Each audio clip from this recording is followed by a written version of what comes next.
बिस्मिल्लाहिर्रहमानिर्रहीम। अस्सलाम वालेकुम नाज़रीन, आप यूट्यूब और फेसबुक चैनल देख रहे हैं। मैं राना उसैर हूं।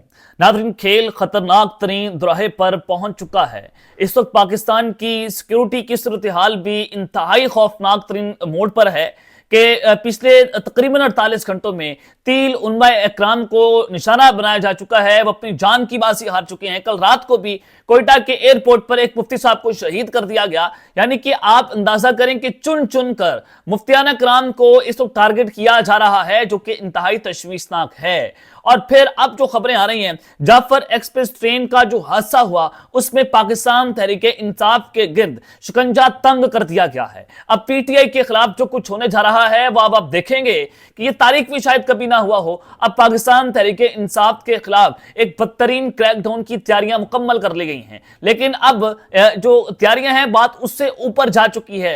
गिरफ्तारियों पर गिरफ्तारियां, ये बड़ी इंपॉर्टेंट डिटेल्स हैं, उस पर आज बात करना बहुत जरूरी है कि इमरान खान अगले 24 घंटों में कौन सा बड़ा सरप्राइज दे सकते हैं और वो कौन सा बड़ा कार्ड खेलने जा रहे हैं। अब जाहिर है इमरान खान के गिर्द ही सियासत घूम रही है। जो वो सोच रहे हैं इस वक्त सब इस बात पर लगे हुए हैं कि इमरान खान क्या सोच रहे हैं, तो अगले 24 घंटों में इमरान खान क्या करने जा रहे हैं, इस हवाले से भी बड़ी इंपॉर्टेंट डिटेल्स आपको बतानी है। और फिर एक ताकतवर तरीन शख्सियत के इस्तीफे का शोर वहां पर इस्लामाबाद में मच चुका है। कौन मुस्ताफी होने जा रहा है, किसने अपने इस्तीफे की बात कर दी है। पहले मोहसिन नकवी के इस्तीफे की बात हो रही थी, अब जनाब उससे भी बड़ा इस्तीफा आ रहा है।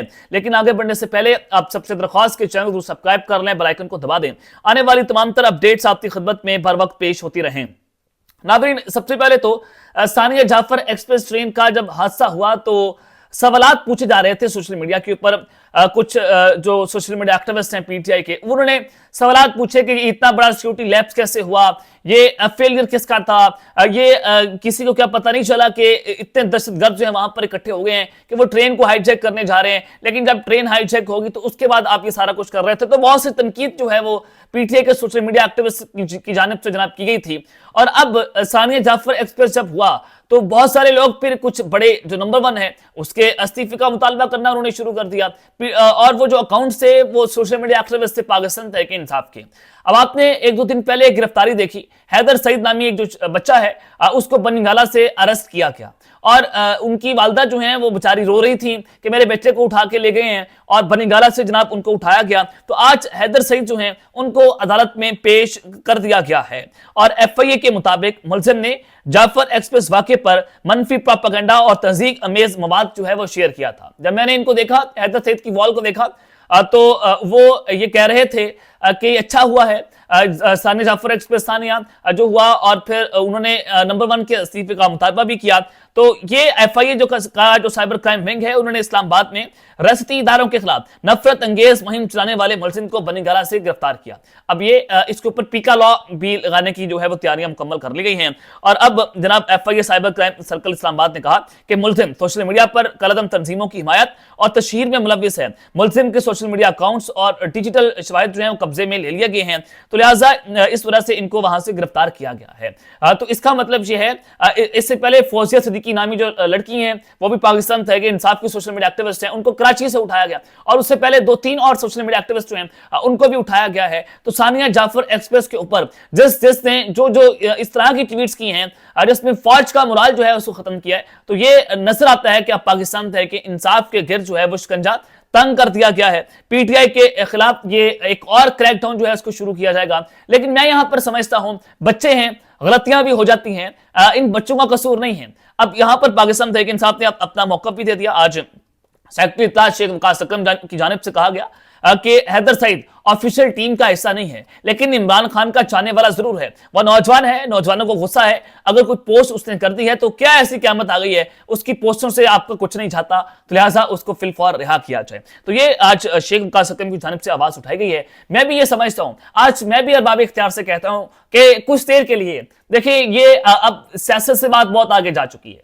अभी सियासत नहीं होगी मेरे मुल्क के अंदर, अभी हमारे मुल्क की नेशनल सिक्योरिटी का मसला है। अभी हमने कौमी यकजहती का जो है वो मैसेज देना है।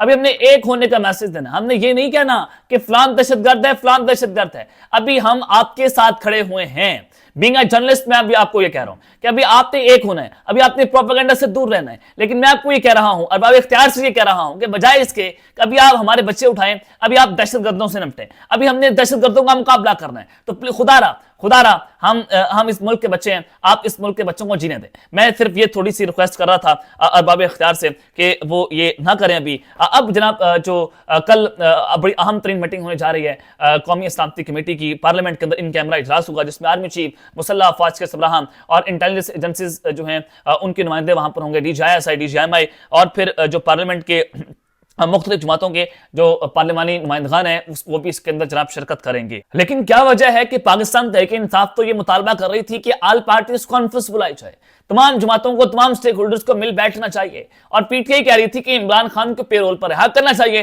ताकि इमरान खान भी ऑल पार्टीज कॉन्फ्रेंस जो है उसमें शिरकत कर सकें। लेकिन हुकूमत ने ऑल पार्टीज कॉन्फ्रेंस की बजाय कौमी सलामती कमेटी की पार्लिमानी जो है वो कमेटी का इजलास बुला लिया कि क्योंकि इमरान खान पार्लियामेंट के अंदर नहीं है तो लिहाजा उनको इस इजलास में हम शिरकत नहीं करने देंगे।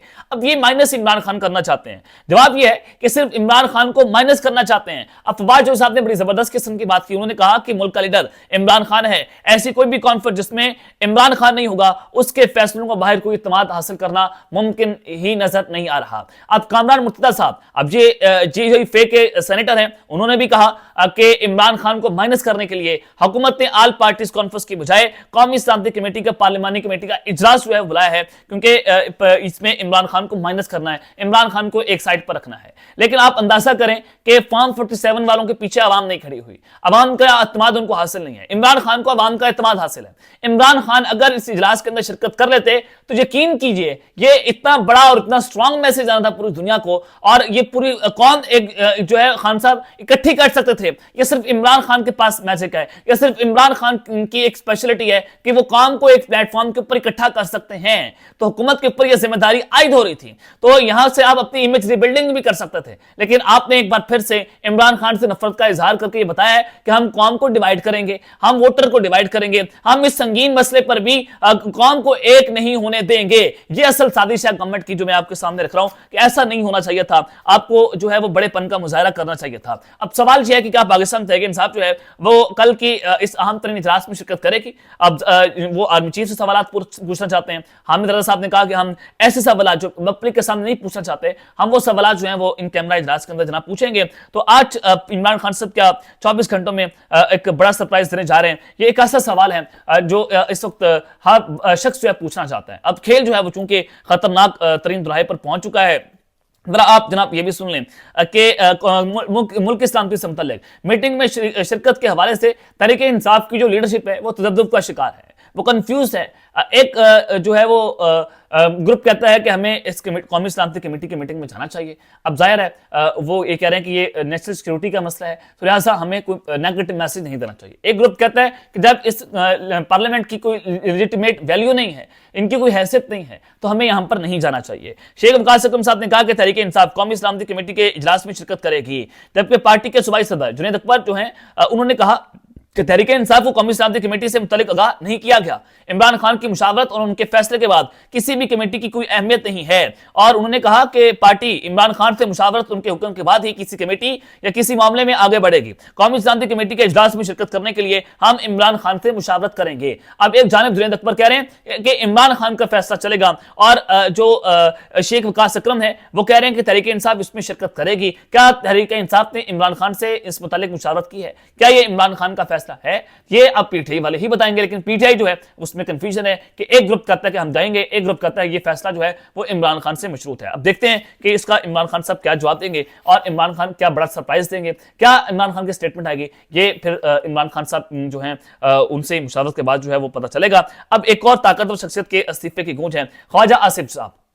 ये जनाब वज़ीर दिफा हैं, ये सहाफ़ी इनसे इन्होंने सवाल पूछा, सहाफ़ी ने ख्वाजा आसिफ साहब से, और उसके ऊपर इन्होंने जनाब जो है वो जवाब दिया कि मेरे इस्तीफे से अगर मामला हल होता है तो मैं हाजिर हूँ। कुछ लोग मुझे जिम्मेदार ठहरा रहे हैं, अगर मेरे इस्तीफे से मामला हल होता है तो मैं इस्तीफा देने के लिए हाजिर हूँ। जनाब आप अंदाजा करें कि आप मुल्क के वज़ीर दिफा हैं और मोहसिन नकवी साहब के इस्तीफे का मुतालबा इस वजह से कि मुल्क के वज़ीर दाखिला हैं, जो इंटरनल और जो एक्सटर्नल सिक्योरिटी के मामला हैं वो आपने देखने हैं। वज़ीर दिफा के नीचे आर्मी चीफ चीफ साहब आते हैं आईन और कानून के मुताबिक, वज़ीर दाखिला इस मुल्क की सिक्योरिटी का जिम्मेदार है, और इतना बड़ा सिक्योरिटी फेलियर, इतना बड़ा सिक्योरिटी लैब और मेरे मुल्क की दहशतगर्दी का मामला, और आप अंदाजा करें कि अभी तक ये लोग कह रहे हैं कि हम हाजिर हैं, आपको इस्तीफा देकर घर जाना चाहिए था जनाब। आपने आपसे मुल्क नहीं संभाल रहा, जो मुल्क संभाल रहे हैं वो तो मुल्क संभाल रहे हैं। अब हमारे जरदारी साहब जो कमांडर इन चीफ हैं, जो फौज के सुप्रीम कमांडर हैं, वो एक तरफ तो हमारे मुल्क जो है वो जल रहा है, हमारे मुल्क में दहशतगर्दी हो रही है, वो ठट्ठे मार रहे हैं, वो पोलो मैच को एंजॉय कर रहे हैं, उसकी वीडियोस जो है वो रिलीज करवाई जा रही हैं। तो ये इनकी प्रायोरिटीज है और हम इस हुकूमत से क्या एक्सपेक्ट कर सकते हैं। तो इस वजह से